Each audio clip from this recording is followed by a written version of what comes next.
Welcome to the Bible Nation Podcast. Today we're going to talk about Elon Musk, smart, intelligent human, or evil demagogue.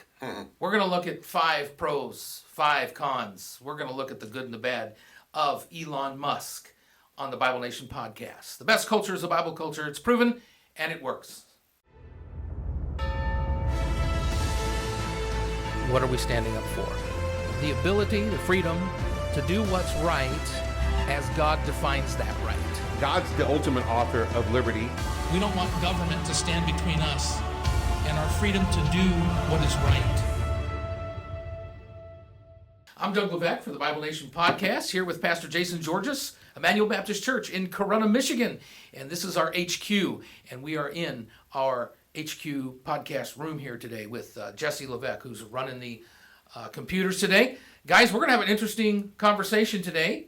There's a lot going on in the world, and it all seems to circle and come back to, one way or another, Elon Musk. He's everywhere. Pastor Georges, your brother even is like a Tesla car manager. His paycheck's coming from he sells Teslas in Texas. Your brother is a cool cat. I like him. Yeah. He's a good guy, and he was telling me about Tesla and all the famous people that come in to drive a Tesla. He gets to kind of meet them and all that kind of stuff, and everyone's intrigued by an electric car, that's almost like KITT. Pretty soon you just get in there and tell it where you want to go. It's going to take you. I mean, that's not far-fetched. That's not science fiction. No, it does. I got to drive a Cybertruck over Thanksgiving. Oh, wow. And we put on the auto drive, and he told me, just let it go. I couldn't. He said, just let it go. And it changed lanes. It navigated turns. It got us all the way home without touching it. Yeah, well, that's wild, isn't it? I mean, I don't know, us older guys were like, no. Well, when I think of Elon Musk, I mean, I've been around for his whole time. I mean, he was the creator of PayPal, him and another guy. And I used to, back at that time, I would say, papal? What? Like papal? Like the Pope's getting all of our money? This sort of thing. But it was a brilliant, people began to trust interchanging, purchasing goods and resources, putting information out there, money on there online. And of course, you can do that from your phone. So now there's a number of different, organizations or companies that do such a thing. But that's where he kind of, when he sold that company, got the money for Tesla, and went into the car company, which is genius. He basically re-engineered the car. I mean, he was the Henry Ford. The frame is different, the powertrain is different, and then he did it with low cost. Like rather than taking and trying to put a whole new computer system. He's like, no, let's just take a existing off-the-shelf computer system and let's put it in there and adapt it. And so the whole thing really is, when you look at it, it is brilliant. It is Henry Ford-like. Yeah, he is the pusher, the instigator of this next transition. Yeah. And so whatever Henry Ford was to industrialization and manufacturing, we think about in manufacturing of cars. And then we go on between that, and we went from manufacturing to communications, so that was like AT&T and all that in the 80s. Yeah. And then as we get into the digital era, you had the trendsetters or the instigators, the innovators like Steve Jobs. Bill Gates. So, I just listened to podcasts about them too. It's probably more Steve Jobs than Bill Gates. Yeah, Bill Gates is just he just steals other people's stuff. But Elon now has surpassed them both. I don't know about surpass. Yeah. It's in the sense of Elon's writing the next chapter. Right. So Elon's not doing what they did better. Elon's doing the next thing. With their tools. Well, it's building upon it. It's building upon it. They might not have even perceived it. So he's ushering in the next transformation. Yeah. We went from, this digital, and then we've understood for the last 20 years that commerce or business has been the internet, and now it's evolving past the internet, and now it's going to be AI and this next generation of the internet can control hypercomputer processing, communication, and then SpaceX is magnificent. Like NASA takes 40 years and half the budget to launch a rocket, and half of those fail. Where Elon's like, no, $1 million a shot, and then we'll reuse the rockets, and then we'll land them vertically. You know what I mean? Which is.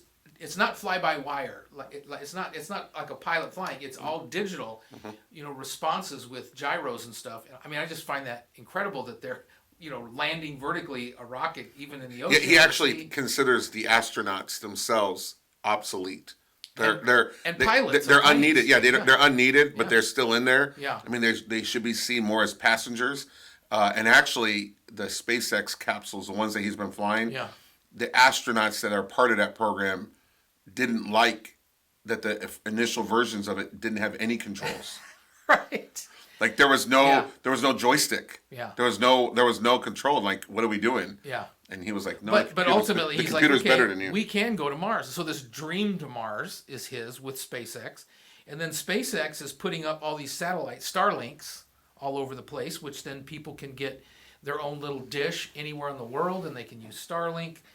So it's kind of competing with wireless internet, home internet sort of stuff. And then he's got the Boring Company, which is taking all these old boring machines and utilizing them more for civics and inner city projects rather than just under the mountain freeways, and all these practical ideas where they're doing city development. I think in Las Vegas right now, they got the Boring Company in taking direct, going under the freeway, under the airport, and so that you can go from the airport to downtown Las Vegas. So if you fly into the airport as a hub and you only have an hour, you could very easily get over into the slot machines, spend your money, and get back to the airport. I mean, that's the whole thing. But he's got this Boring Company thing, and then lo and behold, he buys Twitter and turns it supposedly to a democratic use for good, right, where people can say what they want to say and the government can't control it. And he calls it X. Is that Xmas, or why the X? Is it because of SpaceX? Is that what it is? And then it's Neuralink, which, let me put this little thing in your brain, and our satellites will control it. The cars will come pick you up. You can think something. I mean, there's just the ideas of it. It's supposed to help people, right? That's always the thing. And then the thing that we'll probably talk about today is XAI. Like, I'm in the competition for who's going to control the AI. What's the regulations going to be? And all of that is not only international, like he does business with everybody for rocketry and everything else, but it's all encompassing, and it makes him the richest man in the world. I don't know if that's actual cash in hand or not, but I mean, that makes him the Thomas Edison, Henry Ford. It makes him all of that at once. So it's very unique.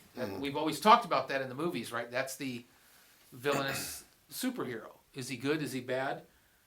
And then you add to that 13 children.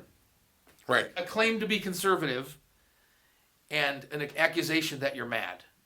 So you put all that together and like, okay, that's an intriguing podcast. Let's like really look at this guy, because there's no denying his genius. There's no denying that's being done in the United States. Well, and his influence right now. Yeah. And his influence. So no, he's sitting at the right hand of Trump. Yeah. Perpetually.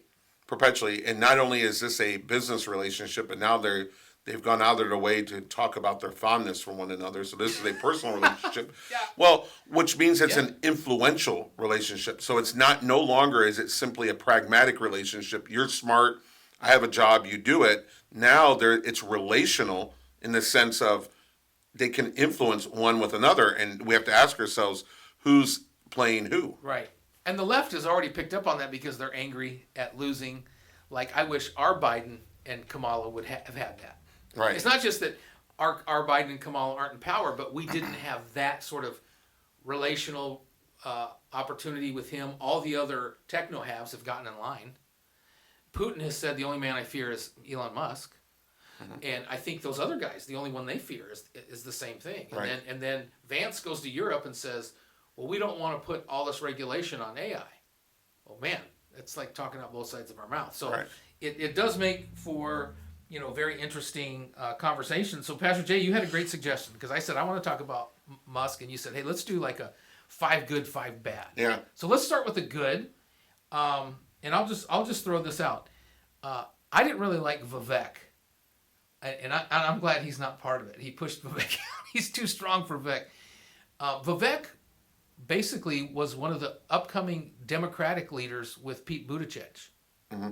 He and Pete Buttigieg were like this. They were the mouthpiece of the Young Democrats, and all of a sudden Vivek's a conservative, backing Trump, and then he's going to have this access. His push for Doge was that Doge was going to be a constitutional reboot, and it's not. It's Musk is making it an economic reboot, and so Vivek got pushed out somehow. I never trusted. Certainly, I'm not sure I trust Musk, but I'm sure I didn't really like Vivek. I felt he was two-faced and all that, and so he got pushed out. But today the news is, talk about fresh, 6,000 IRS agents fired. Mm-hmm. Ding, ding, ding. Way to go, Musk. Good job. I think Good. I think that's good because Biden put in like 30,000. Yeah. So I think before it's done, they'll probably get rid of 20,000. Don't you? I mean, I think they'll probably get rid of more IRS agents, going after things. So to me, shrinking the IRS, 5 stars. I'm for paying my taxes. I'm not opposed to Internal Revenue Service. I know we're talking about getting rid of income tax altogether. I mean, that's always been a dream. Well, no one believes the government is efficient. Right. And no one doesn't believes that the government, that there aren't entities in the government that aren't corrupt and that there's graft and there's money being siphoned out.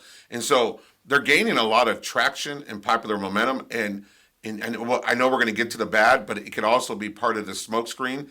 But Right. but who does not agree with government efficiency, reducing the size of government, Yep. and weeding out corruption? Particularly the IRS. Right. Particularly. Yeah. So that's what I'm saying. Like, that's an easy, Elon made that happen. That's kind of an easy, thing to say.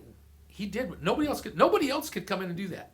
Well, no, for whatever it is, whatever the hold that, because it wasn't, Elon didn't discover something everyone in Washington didn't know. Oh, right. Elon is in a position, apparently, to do something about it because everyone else in Washington is tied to it. Right. Right? I mean, yeah. so why hasn't every other administration done this? Why didn't Trump do this the first time? They all knew, Yeah. but they're either not bigger than, Yeah. whoever's controlling that, they're either not bigger than or they're being paid off by or supported by that. And Elon finds himself as this albatross or this anomaly that is disconnected from that. And therefore he can say something about the IRS, he could dismantle it, and he doesn't lose a dime. It's kind of like, you have the jar and you pass it around. Everybody beats on it and shakes it and says, we need reduction. We need reduction in IRS. We need reduction in government. We need to get behind the scenes and see what's going on. But nobody can open the jar. Yeah. And Elon Musk somehow had the robotic hand or something. He was able to go, and that's why I said nobody. Now, Trump had the guts to say it and then to hire him, but Elon Musk has gone in like a bull in a china shop. And I think that appeals to a lot of Americans, left and right. Just to add some. So we'll give him a star. Some Elon Musk context. So his use of the letter X is because it symbolizes the unknown in algebra. It's the unknown variable. So to put him on this thing where it's like this machine that nobody knows how it's working, it's kind of like unleash him. He'll go find the unknown because that's kind of how he operates. But that's for all of his companies. That's why he likes that letter X. The symbolism. Oh, that's interesting. I didn't know that. So, folks, this is where you learn stuff on the Bible Nation podcast because Jesse is our secret weapon. All right. Well, what about, Pastor Jay? I was thinking this USAID thing, which was certainly meant to help countries that were in limbo between Russia and the United States, that we would give them aid to make them more dependent upon us, that we could put a finger in the door to some of these African, South American countries and give them aid. But then it turned into a CIA stronghold and play, which if you're an American, you're for. But then when liberals get in, it's turned into a political monster as well. Let's use this money to fuel, transgender education everywhere. Well, it was the pipeline to take government funds without a lot of accountability and disperse it to NGOs all around the world. Right. That even whatever their stated purpose was, it was just all being skimmed off. So just a lot of people were getting rich. Even conservative Republicans. Oh, yeah. We're saying, hey, we can placate the left by just giving them some USAID money, and then they're not chomping on the bits. And so this idea of... That was actually a Kennedy creation. Right. John F. Kennedy, way back when, as our first kind of in diplomacy, trying to help other countries and whatnot. I mean, it was started with that intention. So there was a lot of love towards that because of pet projects and personal involvements, et cetera, et cetera. But I would say good. He went in there, opened that can, overturned it, and shown all the darkness. And that's the initial money that everyone's saying we're going to give back to the American people. How about the Department of Education? Let's get rid of it. He's knocking on those doors, getting in there, and looking at what percentages of federal monies are going to states, and what is actually being fueled, and what are the results from all that. Which I would be chief in that line to say, let's go, let's gut that thing, let's figure. I'm not opposed to federal money going to states and going to school. I'm not opposed to that. I'm opposed to the bloated bureaucracy that is inflated and getting more money than it needs, and then it becomes a political monster to push social, issues down the throat of state schools. Right, yeah, and the bureaucracy becomes its own entity unto itself that's unaccountable, unelected, and it grows. It exists by fine and exists by, that towards a legislature. The Department of Education is funny because what does it actually do? Right. It doesn't educate it doesn't educate young people. It was a Carter thing in '71. Yeah, so public schools are funded by property taxes in their locales. Yeah. Not this Department of Education. So what is it? Yeah. All the Department of Education is just like the indoctrination stream, and we've dealt with it before in the past of local school districts believing that they had to placate to Department of Education decisions when they have really no authority. Yeah, and they do it just to be able to get the money. Yep. To get the handout. So it goes left and right, but apparently it never comes back right. It never really comes back right. So the fact that he's gutting that, fire the IRS, gut USAID, get rid of the Department of Education, Doge is going in with a bulldozer, and these things are so bad that they deserve that. The problem is, here's the bomber coming over Britain, but some Special Force Musk guy comes in, shoots the pilot, takes over the bomber. Now what is the bomber going to do? And so Musk now has access to whatever the power and tools of USAID and Department of Education and the IRS are. And this is what the danger is. But anyways, the Pentagon, now they've opened the doors, and Pete Hegseth, the Secretary of Defense, has said, we're letting them in. We want them to come in and see what's bloated. I mean, why are you buying a wrench for $800 when you can go to Walmart and get it for $8? And haven't they never passed an audit? Never passed an audit, right. So he's actually said we're having 5 years. Even though you only have 4 years of the presidency, he's setting it up for a 5-year, 8% reduction every year, which is 30% reduction in Pentagon budget. They think there's that much bloat and corruption that they can do that, and save money for the American people. I think that's interesting, but basically opening the door to that. And so I'm for a strong America and a strong Pentagon, and there's got to be some secret things that nobody knows about, but the reality is, somebody's still getting rich. The military industrial complex, Pastor Jason always, talks about that, reminds us about that, and they're getting more money than the American people want them to have in that. So I think it's good that we're finally getting that thing, and Musk is going to do that.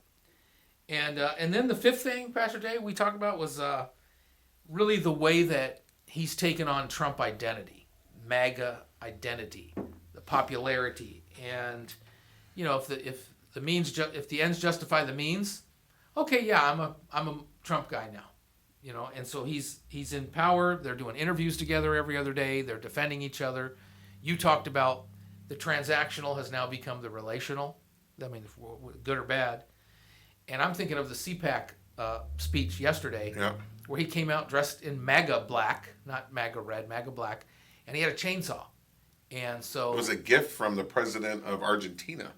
The chainsaw was. Yeah, the chainsaw. The president of Argentina gave it to him because he's cutting the bureaucracy. Cut. Yeah. Yeah. Now listen, cutting bureaucracy. It's principally we all agree with it, but I mean, the Republicans have never really done it. They've had increased budgets and increased bloated bureaucracies.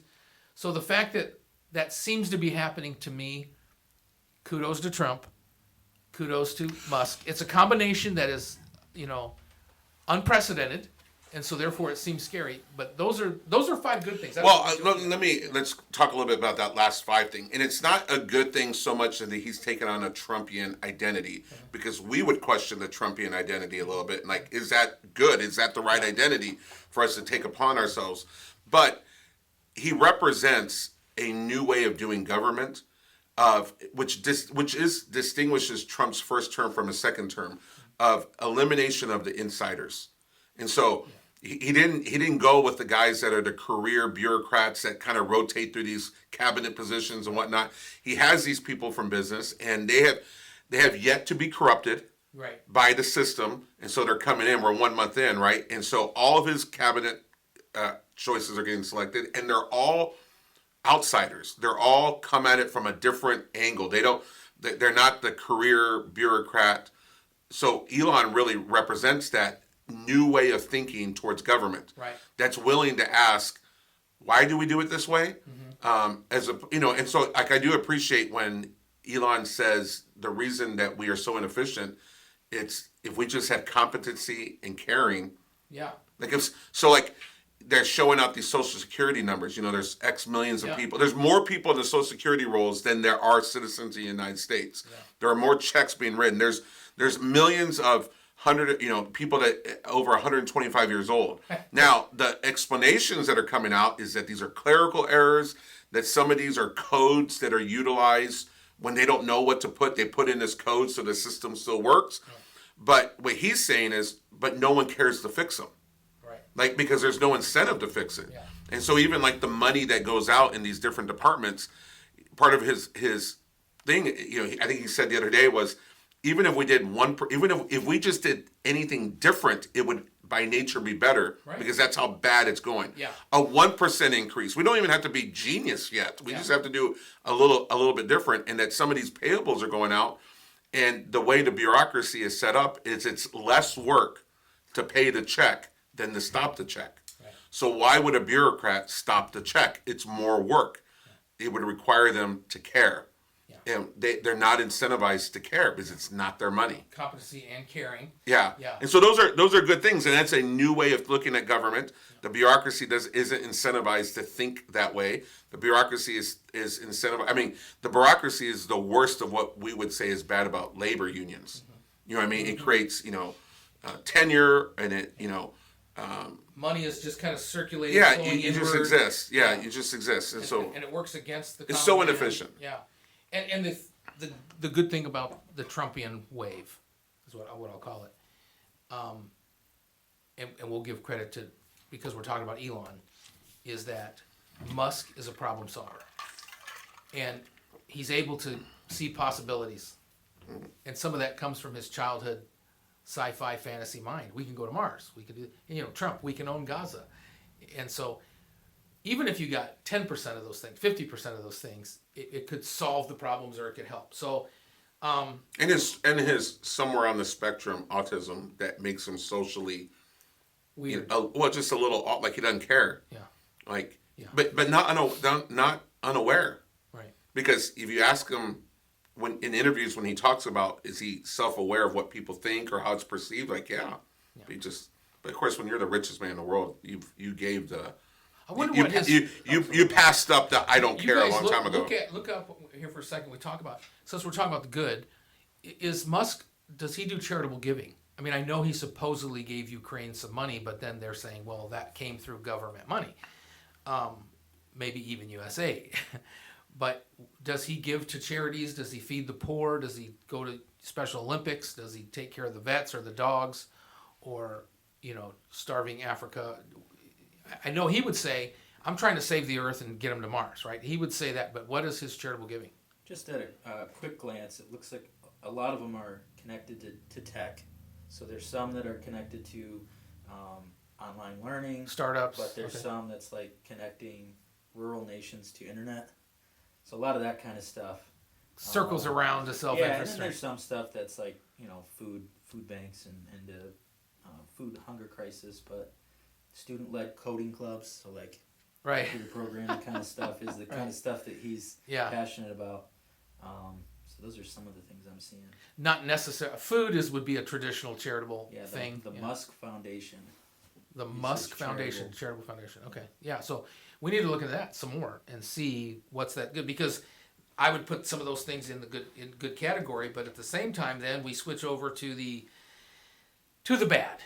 What are the things about Musk that are the bad, or particularly in the last 30 days, that we could really be critical of and say, beware, like this is dangerous. But if you're going to walk a tight wire from building to building or from mountain to mountain, it's a magnificent thing. It's incredible skill. It's incredible daring, but the risk is overwhelming, when you do it, especially when you're out in the middle of the thing. And Musk is willing to do that, right? Because he's been there so many times with his businesses and everything else. So when we look at the good and the bad, we have to be fair in that. But there is a risk, and we need to be warned about it. Yeah, we should not not look at him with a critical eye. And so, so some of our listeners and those that are following and what he's us, saying, he said we should look at him with a critical eye. We should not look at him. Yeah, we should look at him with a critical eye, right? Yeah. But, imagine if this was, who was the guy in Pennsylvania that was going to possibly run for president? His name just went right through me. The senator? Or? Yeah, he was going to run for president, but Kamala. Yeah. Okay, Yeah. but imagine if this was Kamala. Right. The governor of Pennsylvania. Yeah, and then imagine if this was Kamala in the White House. She had won, and Bill Gates was coming in and having this same relationship that Elon is having with Trump. Right. Conservatives would be throwing a holy fit right now. Absolutely. We would, in other words, we would be critical, and so why? And our argument would be not only, okay, let's argue against what they're doing, but our argument would be the access. Yes. Like, this is an unholy marriage. Yeah. Like, this is not good. Yeah. And so that would be the basis of our argument. So we got to be just as critical in this one.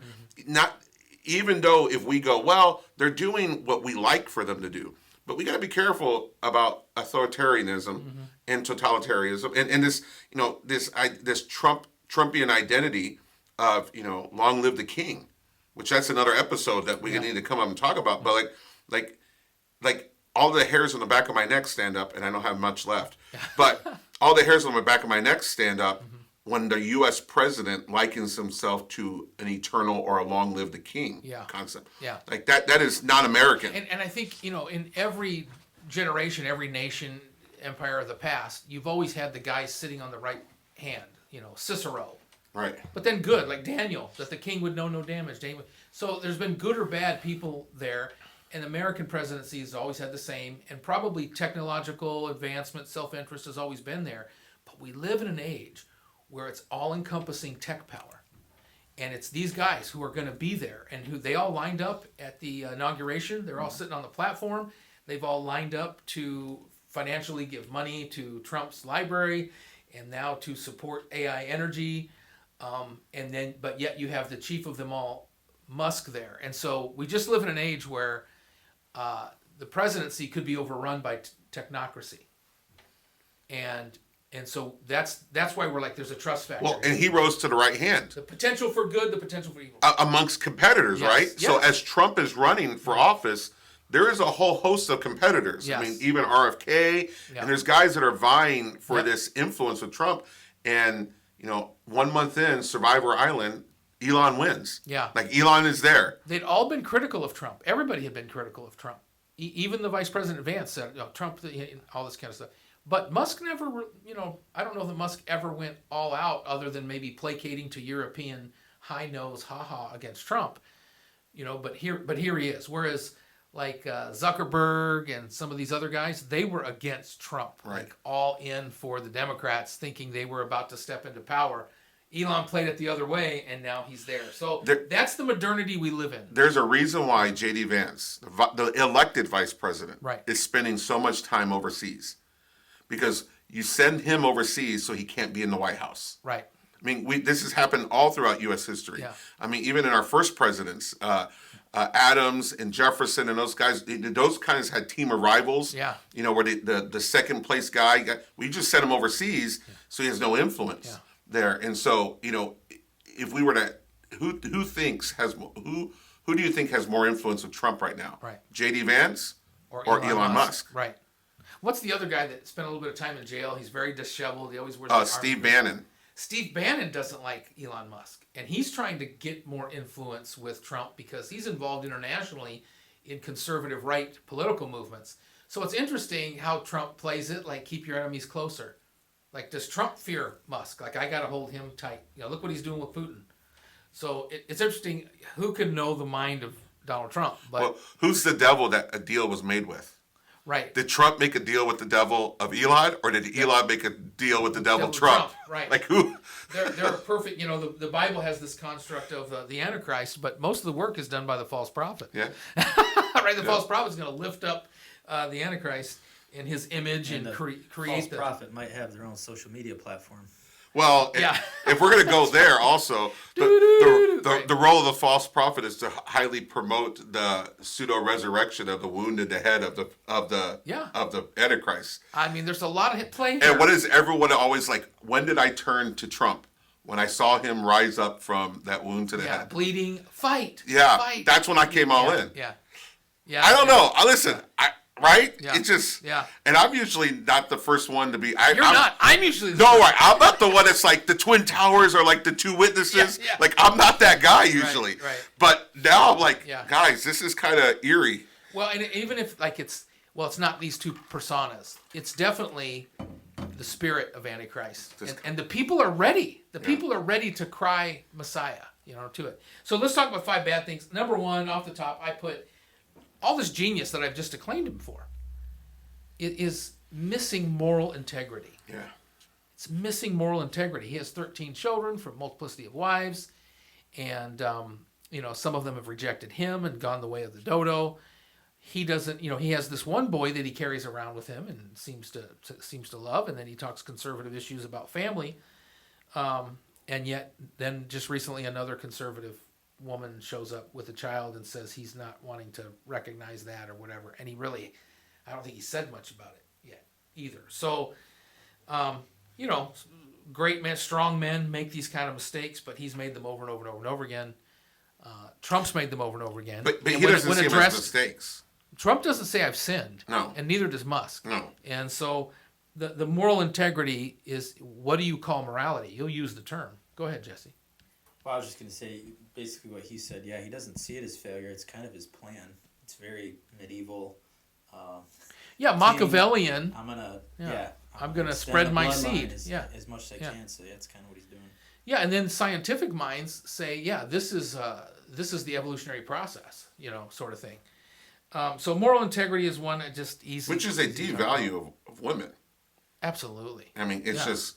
Absolutely. Wherever true Christianity has gone, women have been elevated. Right, and held precious. Yes. Yeah. Yeah, and not out of order, but in order. Right. To their nature, to what really helps them succeed.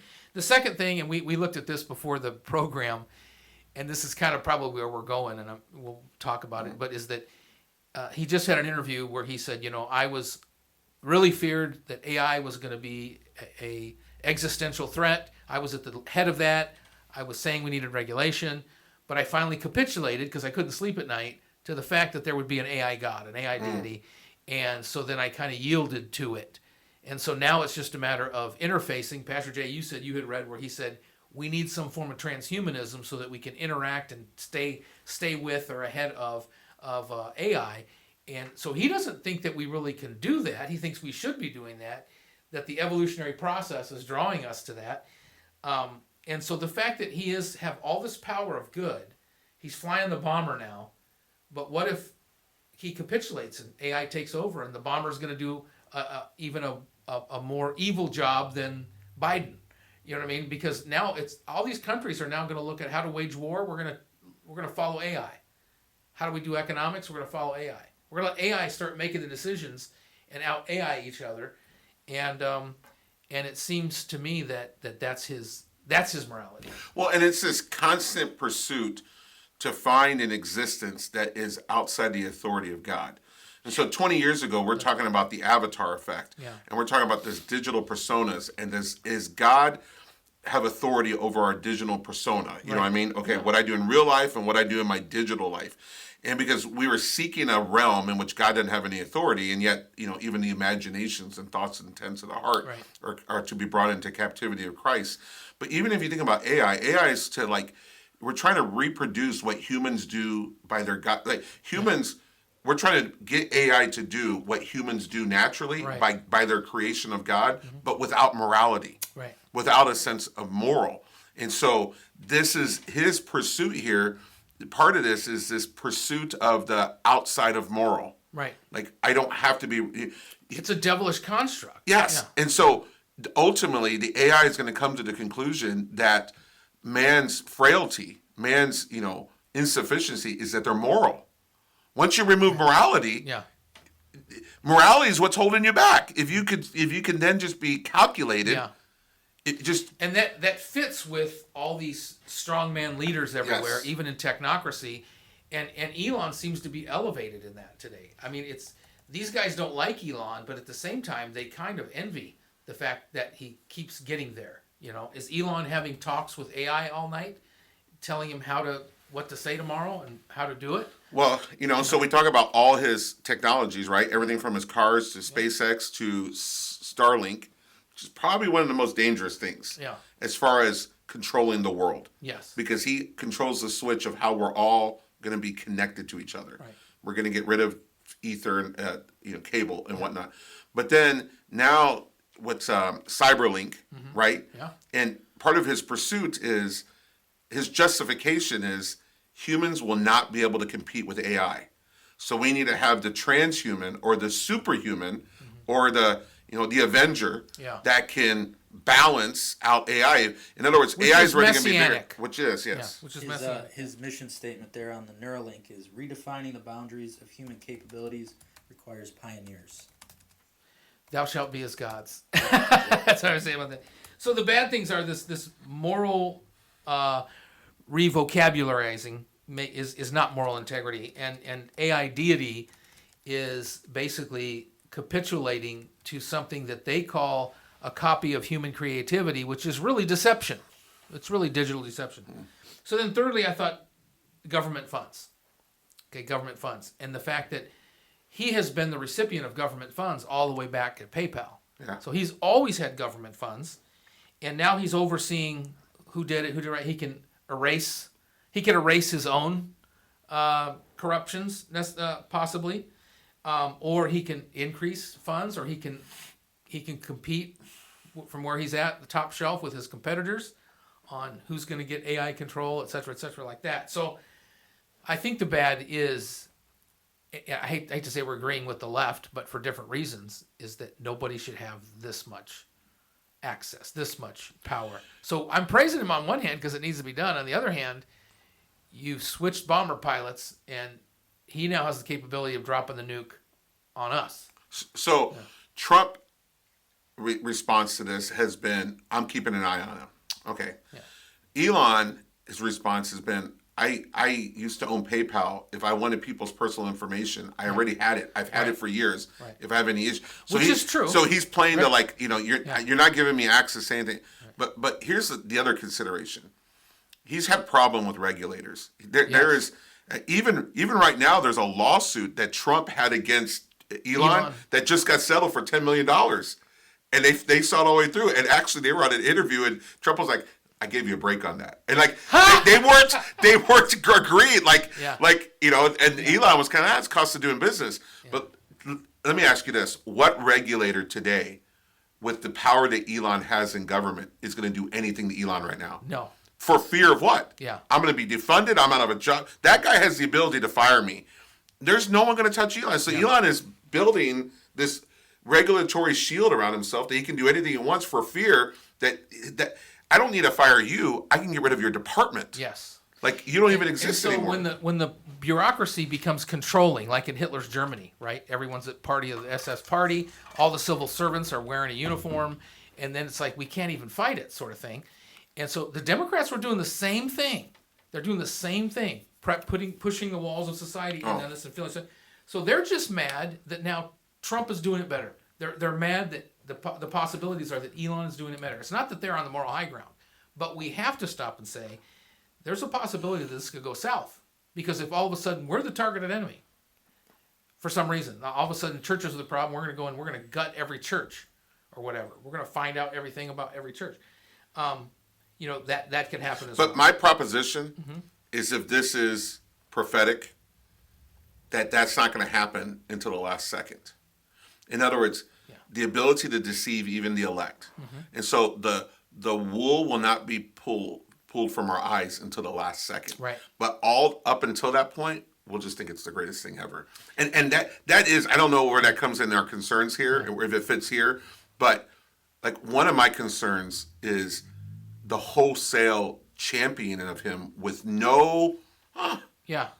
It's like the worship of Trump and the elevation of Musk. Society's doing that, and they're ready for that to a large extent. And the problem is, it's the conservatives doing it, and a lot of so-called Christians doing it. Oh, well, Musk's a Christian. Well, and the same Christians that 2 years ago thought the Antichrist was a liberal, electric cars, and they didn't like Elon, but all of a sudden, embrace it.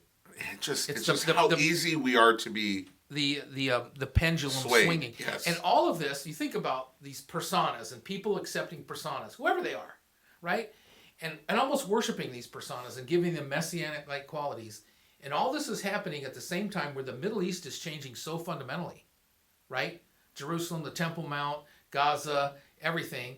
And where a strong man has to arise out of Europe, which, has traditionally been what the Antichrist is going to be. I don't necessarily agree with that. But all these things have immediately in 30 days went rapidly. In 30 days, all of a sudden, which you didn't think it was possible with Biden, right? Or even Kamala. It was just leftists that didn't like Christians. But all of a sudden now we have this construct where even possibly the elect are being deceived that puts, in 1 month's time, puts the economic order, the technological order, the European order, the Middle East order, and the United States technical control strongman thing. It just puts it together to show it can happen, like that. So, the fact that there's too much integration between Musk and government oversight is going to make him win the AI competition.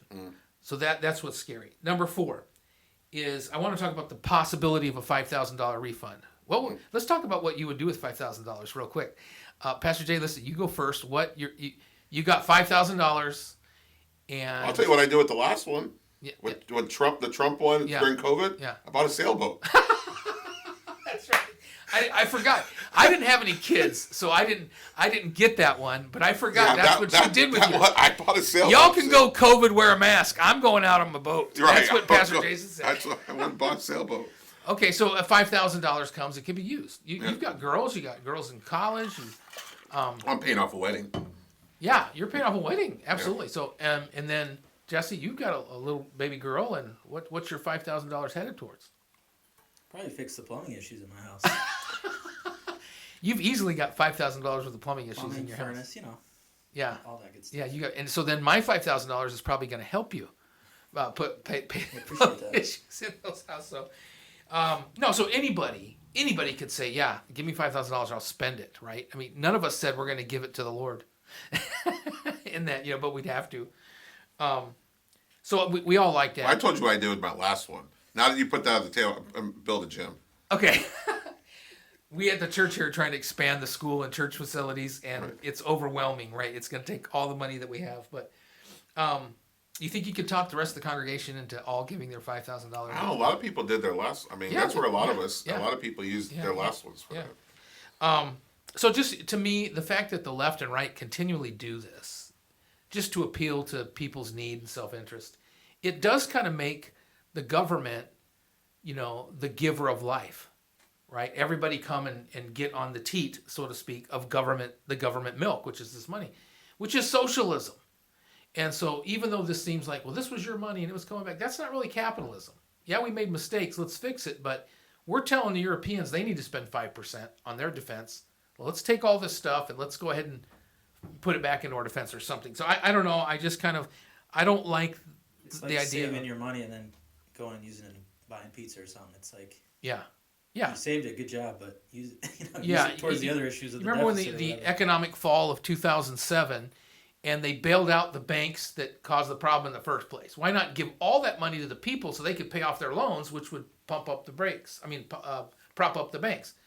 It's like that was simple economic theory of supply and demand. So I don't know what they're up to. Certainly they'll be popular if they do that, and then it will put how about more?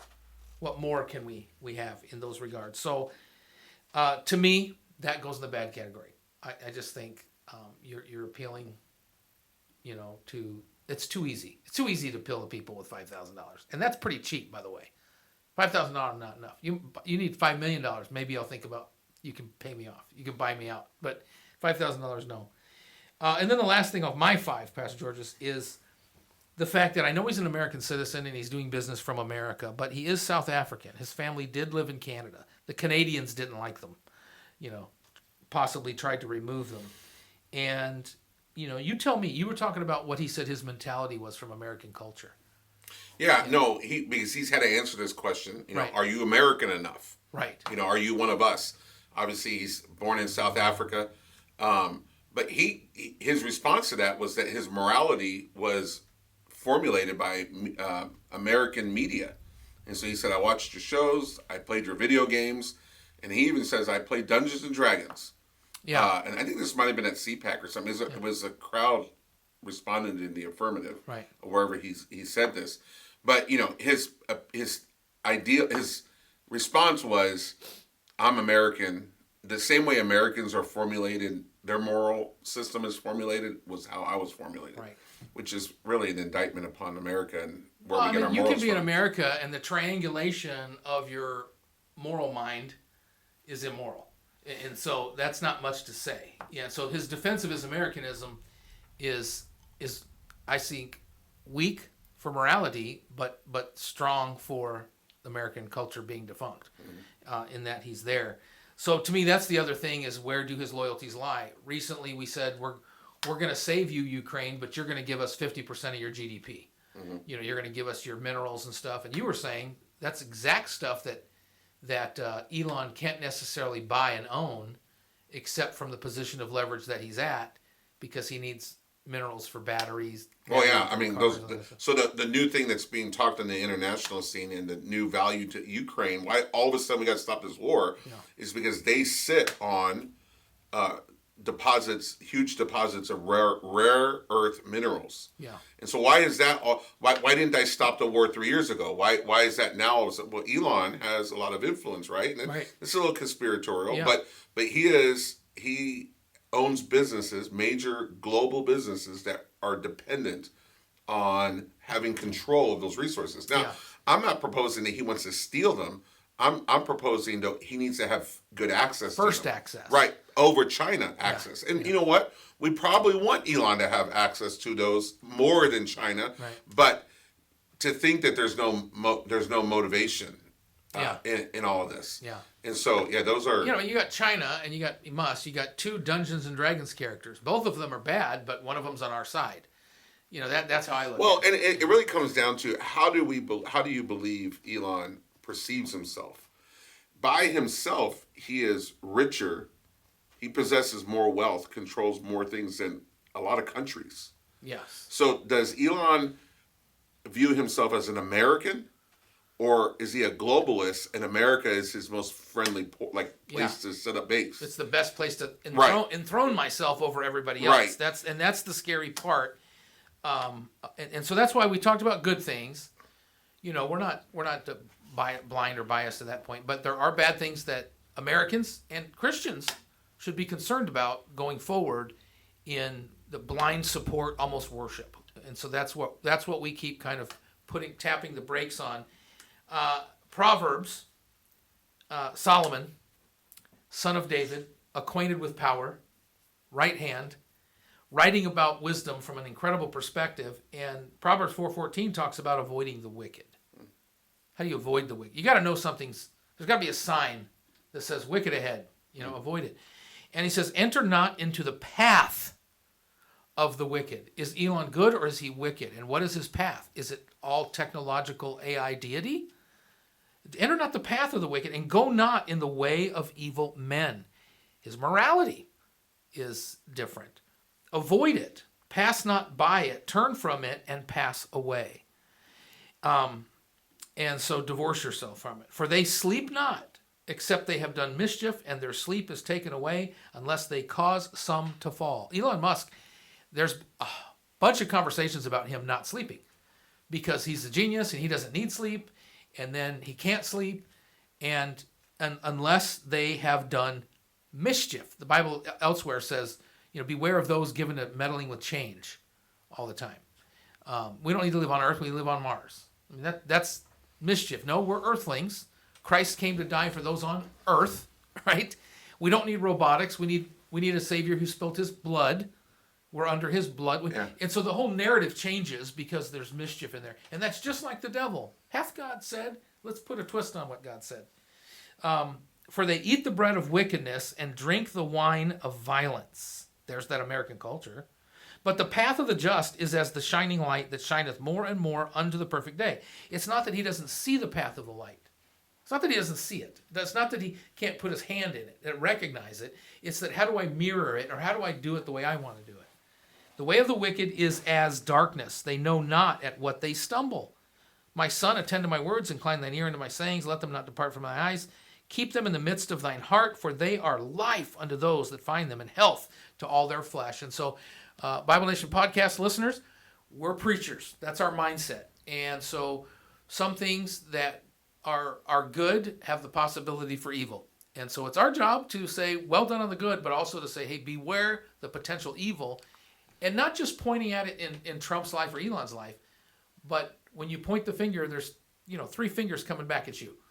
And be careful about your own life. How much are you integrating American culture? How much are you integrating and giving your life over to AI decisions?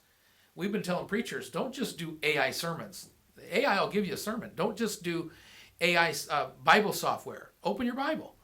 So it's not bad to have these tools. They're helpful, but at the same time, at what point are they subtly moving the way of somebody else? And so with Musk, man, we need a guy that can open the jar and do these things that no one's been able to do or attempted to do. But to me, if you give an unsaved man power, access, then he has a strong potential to use it.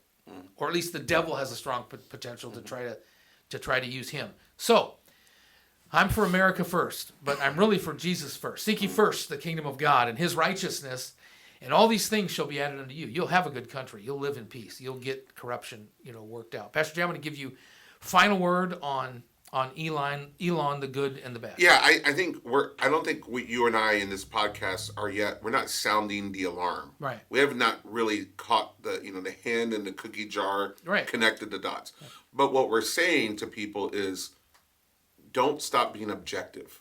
There you go. We just got to be objective about it. There's our Americanism, and you and I are red, white, and blue. We bleed it. Yeah. And so this verbiage that's coming out of the White House right now appeals to us. Sounds so good. Yeah, I know. Yeah. And maybe there's even a little bit of us, it's too good to be true. Yeah. And generally that is, right? Yeah. But we have to be objective. We have to be objective to this. And actually, we are the best help to him, to our government, to our society, when we are objective. Yeah. Because, Paul tells Timothy, pray for them to have authority over you. They might live a quiet and peaceable life. Yeah. Well, how do we know how to pray if not to be objective? Yes. And so, Lord, keep them free above their own sense of competing interests, of self-interest. Yeah. Keep them free of demonic things, and save them. Yeah, save their soul. And we're also reminded that God used wicked kings to do His work. And you think about Cyrus and Nebuchadnezzar, and God used the promotion of the gospel, the preservation of scriptures, the promoting of Christian culture.